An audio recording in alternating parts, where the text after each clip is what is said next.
Assalamualaikum. Apa khabar murid-murid? Sihat? Cikgu harap anak-anak murid cikgu sentiasa sihat, insya-Allah. Jadi untuk hari ini, cikgu akan mengajar tentang tajuk yang baru dalam topik bumi, iaitu kitaran air semula jadi. Sebelum itu, cikgu nak recap dulu ataupun kita ingat kembali apa yang telah awak belajar sebelum ini, iaitu pertama sekali tentang sumber air semula jadi, dan yang kedua arah aliran air yang itu bermula daripada kawasan tinggi ke kawasan yang rendah. So berbalik pula kepada tajuk kita pada hari ini, iaitu kitaran air semula jadi. Bagi topik ini, cikgu harap murid-murid dapat membuat urutan dan melabelkan kitaran air semula jadi dengan betul. Sebelum mula, jom tengok cerita ini. Lihat betul-betul, perhatikan.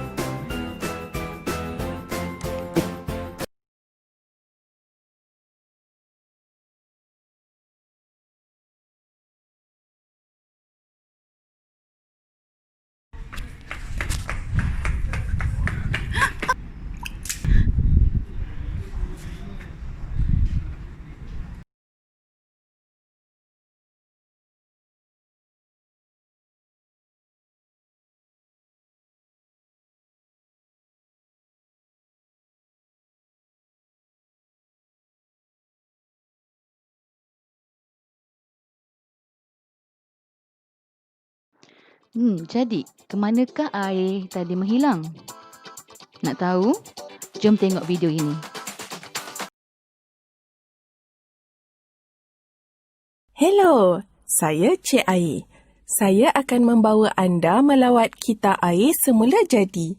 Mari. Cuaca hari ini panas. Saya dapat merasakan bahangnya. Saya sekarang berubah menjadi wap air.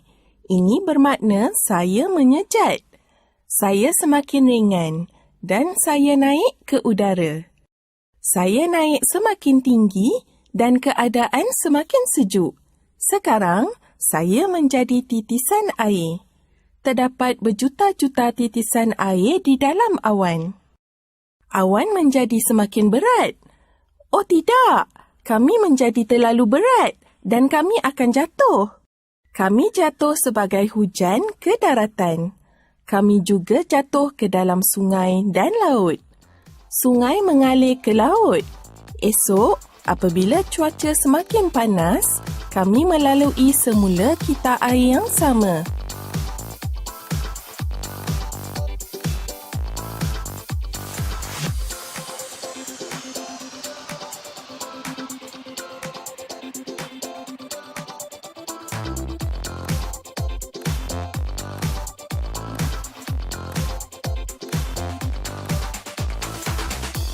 Okey, jadi apa itu kitaran air semula jadi? Kitaran air semula jadi bermaksud proses berulang di mana pergerakan air dari permukaan bumi ke udara dan akhirnya turun ke permukaan bumi semula. Sepanjang proses kitaran ini, beberapa proses perubahan keadaan air berlaku. Pertama sekali, air dari bumi, tak kiralah daripada laut, sungai,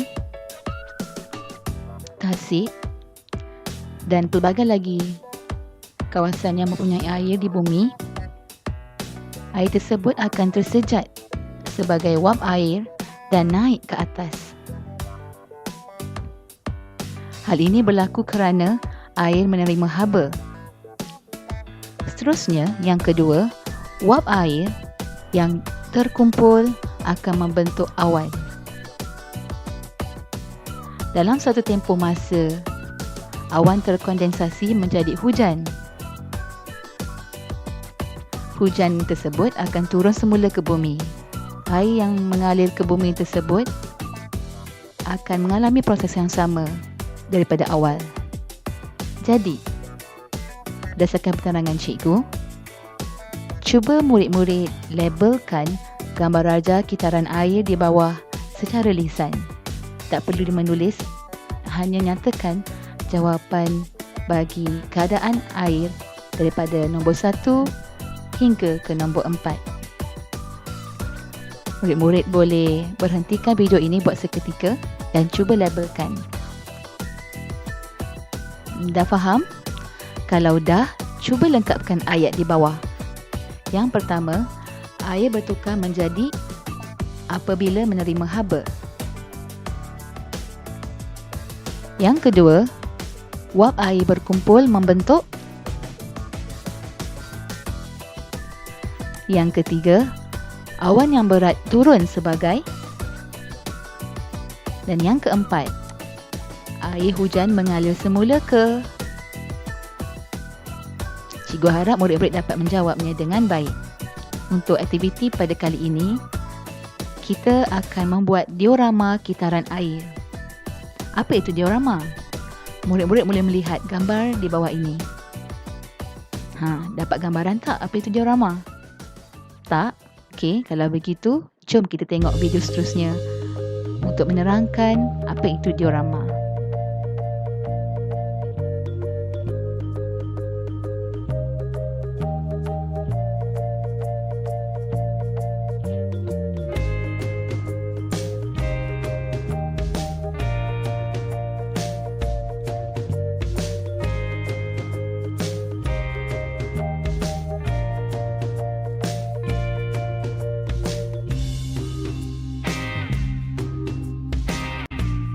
Dah faham dah apa itu diorama?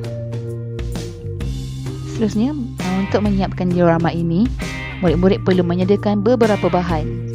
Pertama sekali, kotak kertas, tisu, kertas warna, pensel warna atau krayon, gunting dan gam. Berhati-hati semasa menggunakan gunting. Jangan sampai tergunting jari sendiri. Dan seterusnya, jangan lupa labelkan bahagian-bahagian yang penting dalam kitaran air diorama kamu. Bagaimana? Senang tak? Kalau rasa susah ataupun nak tanya sebarang soalan, boleh ajukan soalan kepada cikgu melalui Google Classroom atau aplikasi WhatsApp Kelas Sains Tahun 2. Okey? Itu sahaja untuk kali ini. Jumpa lagi. Assalamualaikum.